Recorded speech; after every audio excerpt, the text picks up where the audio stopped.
fourth part of the analysis of this fugue, B flat major fugue of the first book of the well-termed clavier. So let's now analyze what is going to happen here. Now let's play this part. We arrived after the faux bourdon.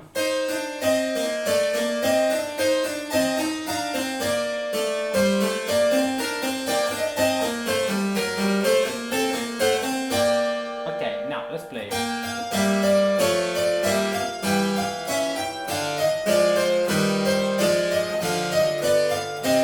What is this? There is an imitation of the middle voice. Yeah. Of the upper voice. Or better, we have an exchange, we have the continuation of the sequence with an exchange of what we have in the bass. Now it's in the upper voice.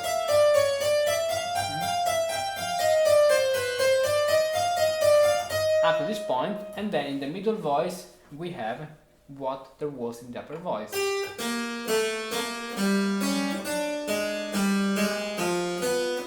Some modifications in terms of intervals, but we can better say that the lower voice, so the upper voice here, is spread within the two lower voices. How? This way. So pam pam pam, lower voice pam pam pam. So this way we keep second down, second up, fifth down. Yes, even here we have a third down, so it's quite coherent, but then we have a sixth up this point, and then we would have a fourth up. So exactly, we can say that now the melody is spread between the two lower voices. And here the bass moves in parallel thirds, so we have another important pattern of our Partimento Magic Box called, where is it? Parallel thirds. Where is it? Here. Parallel thirds, another important pattern from the Partimento Magic Box, the magic tool of composition. So, and notice how Bach doesn't care about this apparently parallel fifth, because they are in appoggiatura. So play parallel fifth is there good. Of course it's an augmented parallel fifth, but it's a fifth.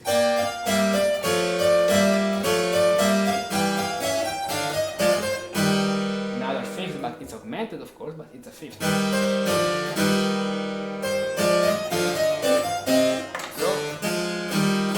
Again, we have the melody spread into these two voices. So, as you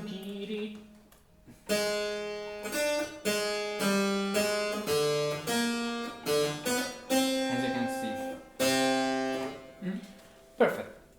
And now, tell me, what can you see? I'll play it. That's now. Wait.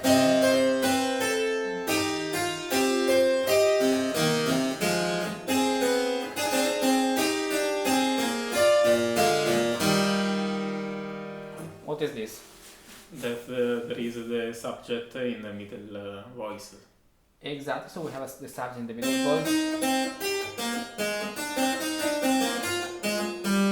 And then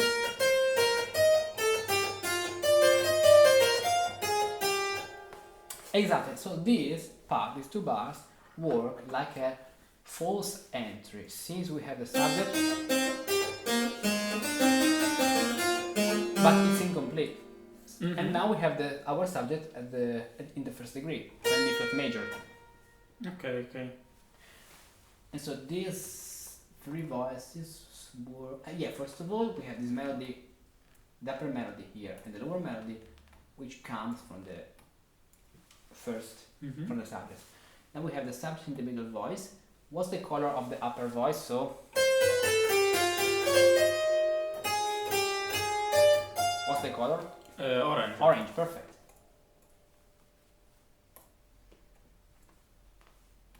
And what's the color of the lower voice? Blue. Blue. Perfect. Yeah. And very interesting thing is that this part here, we have the blue voice moving up.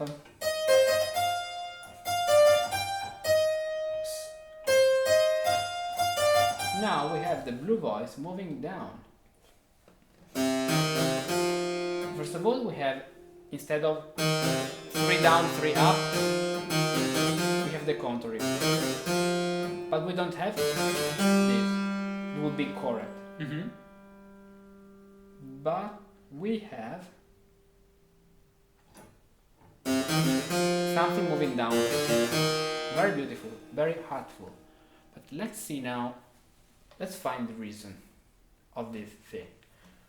So, in order to have this, we would need a unison between the lower note and the voice playing the upper fourth.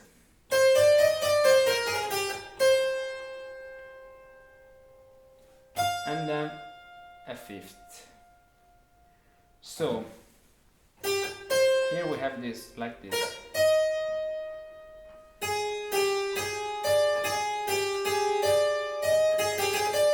So, and then we have this interval with the voice playing. So here we have 8 and 3.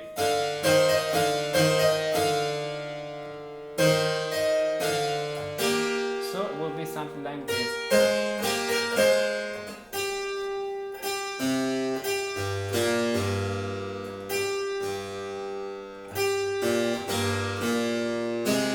This.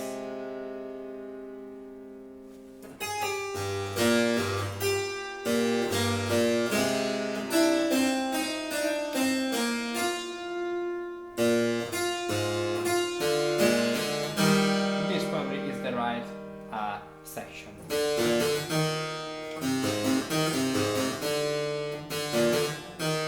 But Bach starts not a third down,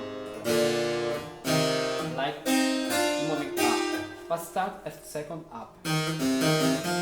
Is there an answer of this? I don't know.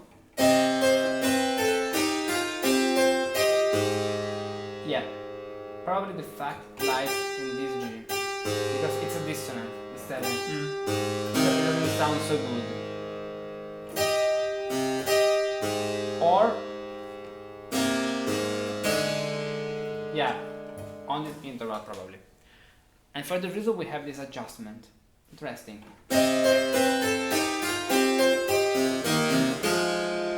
So with the 7th, yeah, but yeah, so it works. Yeah, I'm trying to understand why we have this different thing.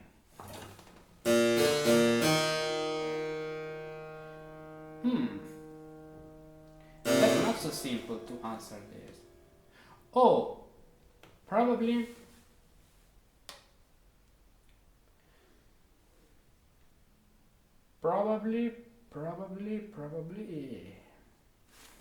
I don't know. Now I can't see something that can justify. Now in this moment I see what we can see in this point. But what can I see is that it probably is the second part that is a third down. What do you think about this? Because here we have, as you can see, we have 7 and third. But here we have 7 and third. So mathematically it means all a step up. Here we have third and 7. But now here we have third and 9th instead of third and 7 again. So probably the exact transposition will be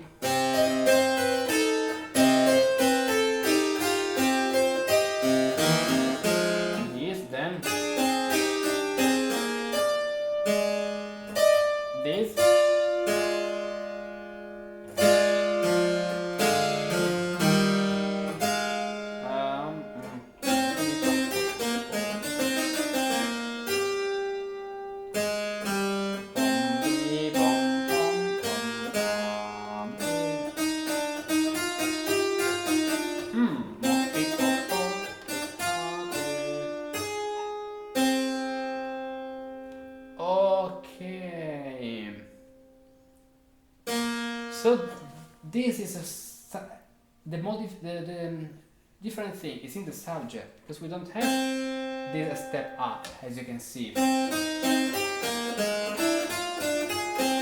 but it's a step down.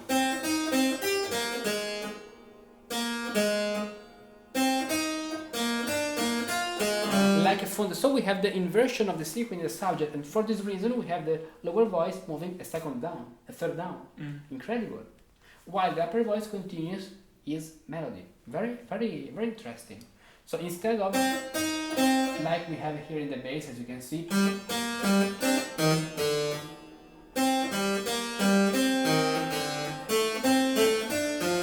moving up, we have now the subject moving down.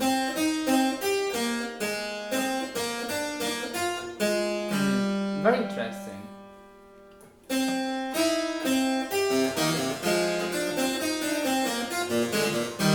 Like a fonte. This is a fonte. This is an hidden fonte. So minor plus major. That's incredible. And above this fonte we have the continuation of the orange melody as written.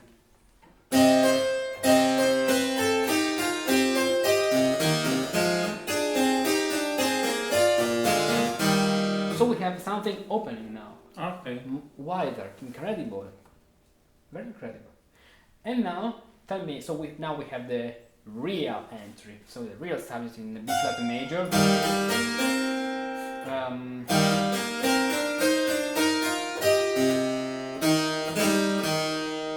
This is way.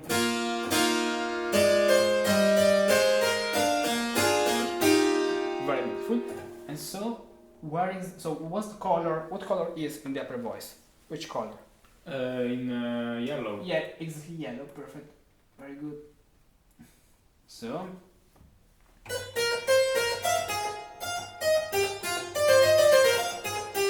And then.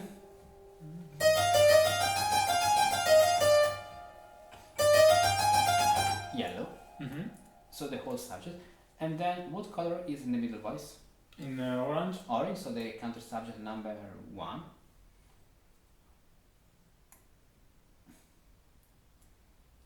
Let's play this.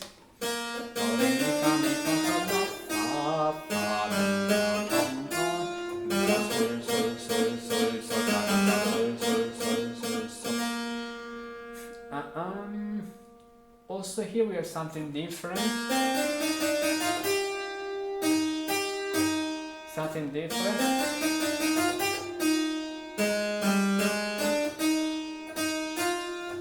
Instead of this, yeah, probably this was like a connection. And then this, and then what's the color of the lower voice? Blue. Blue. So different this time too.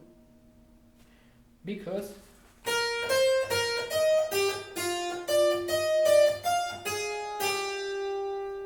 so instead of let's identify now this very tricky counterpoint. So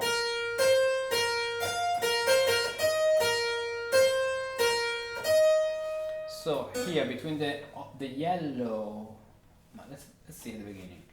Here between the yellow and the blue voice we have 3, 6, 3, 3, 6, 8, 3, 3, 6, 8, 3. So in the lower voice would be the opposite because it's inverted. But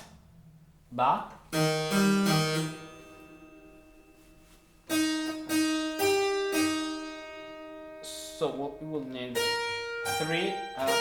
What do we say? 3, 6, 3, 8. We'll need the same.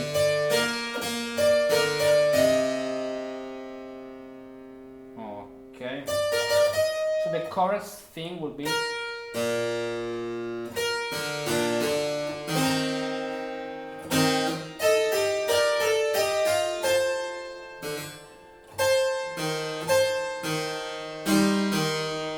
So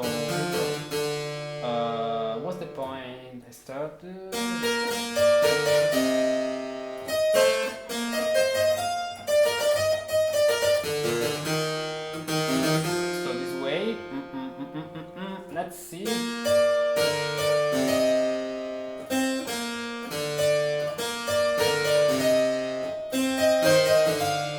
This and inverted becomes this, so it will be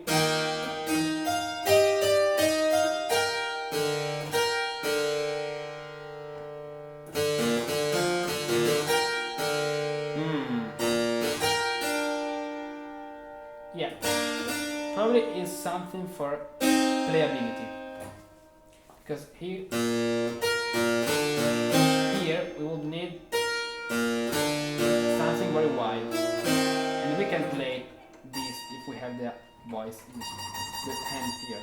So there's not enough space for the left hand. Probably the reason here lies in the playability in terms of hands, because I can play here at the same time here. Yeah. So I think that here Bach keeps the rhythm in order to have the something that is playable. This is my opinion now, just looking at what we can see. And so in the middle voice we have our subject, so alright, yellow, and in the upper voice we have our counter subject number 1 for this, orange, right? Nice. And so we finish with these 3 colors here. And then what do we have now? What's the color of the bass?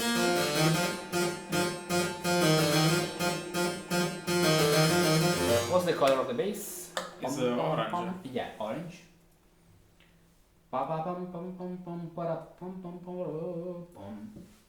Yeah, we can keep the cadence apart. And then what's the color of the middle voice? So Yellow. Exactly, it continues the melody. The same melody we have here from A, but an octave down, as you can see. Instead of this octave, it moves down in order to start again here. And then what's the color of the upper voice? Blue. Blue. And so another inversion here. Very incredible. And at the end, this. What's the name of this cadence? Perfect. No, it's Gallant cadence. Oh, okay. Let me see if I have here, yeah, the ingredient, Gallant cadence green. Why is it called Gallant cadence? I don't know. Because basically consists in a succession of parallel thirds or parallel sixths with this modification.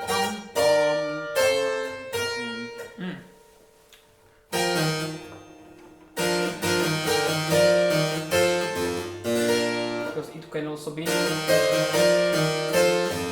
but for having something more gallant and probably for avoiding this very bad interval. The ninth, Bach plays this, so the G, la la, sol fa, la la, sol fa, so fa, la la, sol fa, because la sol fa, so or la mi re do, la sol fa mi re do, so fa sol mi re do, so.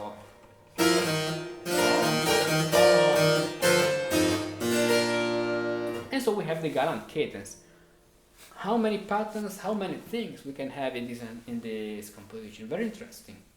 So all this composition, with the exception of the bass, is entirely based on what we have at the beginning. There are no different melodies. Incredible how from a 4 bars combination we can extract all these things. Tack, incredible, very incredible. And so, join pattern and discover many things you can see here on YouTube and become a true musicus practicus. That's true, learning harmony is sometimes a challenging endeavor. Why were many techniques that seem difficult for us today a walk in the park for ancient musicians? Why do we struggle so much to learn counterpoint today, while just 2 centuries ago it was taught to children with the same easy and naturalness as we teach English in schools today? And above all, why do we use a completely different method from the one with which the great musicians of the past studied, taught and transmitted the art of composition and improvisation? Perhaps it's not so easy to find a single answer to these questions, but I worked to find a practical solution.